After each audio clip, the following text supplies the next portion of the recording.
Saya berasal dari SD Ciledug 03. Kali ini saya akan mempresentasikan hasil review saya dengan menggunakan teknik Y chart atau diagram Y. Marilah kita mulai. Yang pertama, buku ini berjudul Si Wajah Bertopeng. Pengarangnya Bung Smash, penerbitnya Era Adicitra Intermedia. Ini buku ini diterbitkan tahun 2019 dan jumlah halamannya adalah 152 halaman. Marilah kita mulai untuk mempresentasikan atau mereview hasil bacaan saya. Nah, dalam teknik diagram Y ini terdapat 3 unsur penting, yaitu terlihat, terdengar, dan hikmah atau insight, idea, dan learning. Marilah kita mulai. Yang pertama, terdengar. Kesan yang terdengar oleh saya dalam buku ini adalah tangisan Ines yang terseduh-seduh tidak berhenti sepanjang malam. Itu karena saat itu Ines akan diadopsi oleh sepasang suami istri, yaitu Pak Istan dan istrinya. Tentu saja Ines harus segera pergi dari panti asuhan yang membesarkannya. Kemudian yang kedua, saya dengar rayuan manis Bu Pami kepada Ines. Nah, agar Ines itu mau menuruti semua rencananya. Lalu terdengar pula oleh saya tamparan yang sangat keras dari Pak Istan terhadap istrinya. Kenapa Pak Istan sampai menampar istrinya? Karena istrinya mulai menyadari kejahatan-kejahatan yang dilakukannya, sehingga Bu Pami itu mau segera berhenti, tetapi Pak Istan tidak menyukainya. Kemudian terdengar yang terakhir itu adalah bisikan Mas Ben kepada Prima. Mas Ben berbisik bahwa Pak Mun, si gelandangan yang suka berada di sekitar panti asuhan itu adalah sebenarnya ayah kandung dari Ines.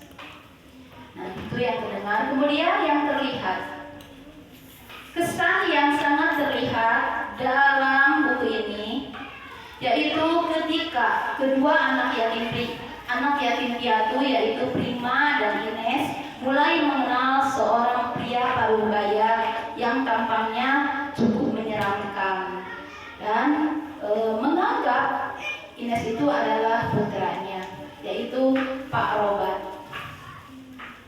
Kemudian selanjutnya yang terlihat adalah rencana kejahatan Pak Istan dan istrinya yang tersusun sangat rapi, sehingga semua orang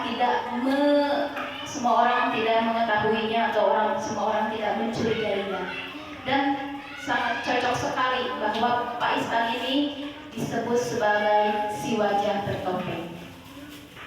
Lalu kemudian terlihat juga kepanikan Mas Ben dan Prima ketika mengetahui bahwa Ines itu bukanlah diadopsi tetapi diculik oleh Pak Istan. Nah, dengan menggunakan atau dengan berbekal stempel palsu yang mereka temukan di rumah Bungalow itu, mereka berjibaku berjuang mencari informasi agar dapat menemukan Ines kembali.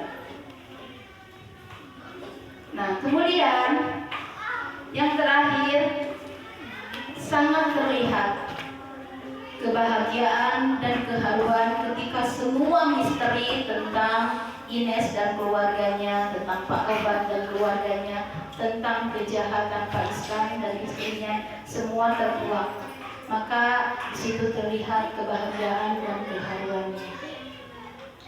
Nah, kemudian hikmah yang saya dapat dari buku ini adalah yang pertama, selalu berbagi, selalu membantu, walaupun kita sendiri dalam kekurangan. Nah, kita selalu menganggap orang lain itu lebih susah, orang lain itu lebih membutuhkan dari kita, sehingga jiwa sosial kita itu tumbuh dengan baik. Kemudian seorang anak itu harus selalu menaati orang tuanya, mencari keriduannya, dan selalu mematuhi apa yang diperintahkannya. Begitu juga dengan seorang istri terhadap suaminya. Agar hidup kita itu lebih berkah, lebih aman, lebih lancar, dan kita akan mendapatkan keselamatan di dunia, dan lebih lagi kita mendapatkan keselamatan di akhirat. Dan yang seterusnya, hikmah yang saya ambil dari buku ini adalah kita harus tahu balas budi, dan kita tidak boleh serakah. Kenapa? Karena keserakahan itu akan menciptakan sebuah kejahatan yang sangat keji. Dan jangankan kejahatan yang sangat keji, kejahatan sekecil apapun pasti akan mendapatkan balasan yang setimpal. Nah, itu saja yang saya sampaikan dari hasil review saya. Semoga bermanfaat.